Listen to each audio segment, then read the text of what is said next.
fui uma maledite na vida da minha mãe. Oi, Leandra, eu decidi contar a história de como eu fui uma maledite e eu já sei que muitos vão me julgar e com razão. Eu fui filha única até os meus 20 anos de idade. E pra mim era assim a melhor coisa do mundo ser filha única. Até porque eu vi os meus primos tendo ali que dividir as coisas com os irmãos e pra mim isso assim era um Deus me livre. Os meus pais faziam tudo por mim e desde criança eu tive os melhores brinquedos, as melhores roupas e eu podia comer tudo sozinha, sabe? Sempre que eu quisesse. E eu tinha absolutamente tudo o que eu pedia. Eu também tinha o melhor plano de saúde e uma escola particular excelente. Então eu jamais tive a necessidade de estudar em escola pública. E eu confesso que eu fui muito mimada desde a infância. Quando eu terminei o ensino médio, eu falei para os meus pais que eu queria fazer medicina. Eles tinham boas condições para pagar essa faculdade para mim, então assim foi feito. Porém, eu não contava com uma coisa. A minha mãe, inesperadamente, acabou engravidando. E por já ter ali uma certa idade, era uma gravidez de risco. Então, ela teve que parar de trabalhar e ficou apenas o meu pai. E a princípio, ele conseguiu manter as coisas de uma forma tranquila.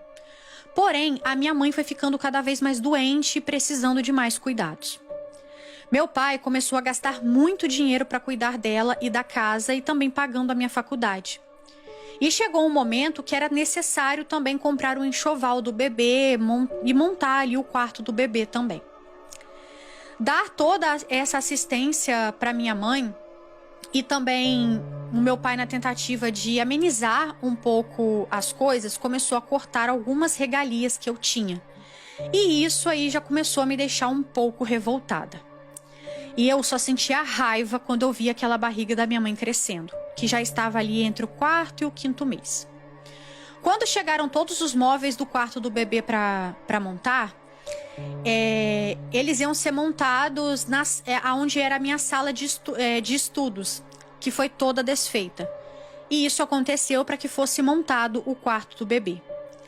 Quando eu comecei a ver aquele movimento, sabe, tirando as minhas coisas e entrando os móveis para o bebê, eu só sentia ódio. E para piorar a situação, meu pai chegou para mim e falou que não teria mais condições de pagar a faculdade, mas que a gente precisaria pensar em uma solução para que eu continuasse estudando. Mesmo assim, a única coisa que eu conseguia ouvir e focar foi no não vamos mais arcar com sua faculdade. Só ficou isso na minha cabeça. E nesse momento, dentro de mim, eu declarei guerra para o meu irmão que estava no ventre da minha mãe. Aquele bebê se tornou meu inimigo e eu desejei com todas as minhas forças que ele desaparecesse. De forma maligna, eu comecei a armar situações de susto, porque eu acreditava que se minha mãe tomasse um susto, ela poderia perder aquela criança. Só que nada que eu fiz funcionou. A gestação continuava lá, firme e forte. Um dia, conversando com um grupo de pessoas que estudavam comigo ali da faculdade, uma pessoa fez uma brincadeira e por conta dessa brincadeira eu peguei a referência. Essa pessoa que fez a brincadeira estava bastante chateada com um dos professores. E aí falou assim: eu vou usar uma magia aí da pesada para fazer esse cara desaparecer. E aí eu sério perguntei pra moça, né? Isso funciona? E aí a moça respondeu: se for alguém, né, que sabe fazer, funciona. Mas eu tô brincando, né? Eu não vou fazer isso. E pronto. Foi o suficiente para a ideia já estar instalada na minha mente. Eu não ia sossegar até encontrar alguém que soubesse fazer esse tipo de coisa. Eu procurei e encontrei. A pessoa que sabia fazer, né, a feiticeira, explicou tudo para mim e o primeiro era que ia custar muito caro. E o segundo, a vida da minha mãe poderia correr riscos seríssimos, segundo a moça. Mas eu estava tão cheia de fúria dentro de mim, querendo me livrar do irmãozinho, que eu não pensei muito na minha mãe, não.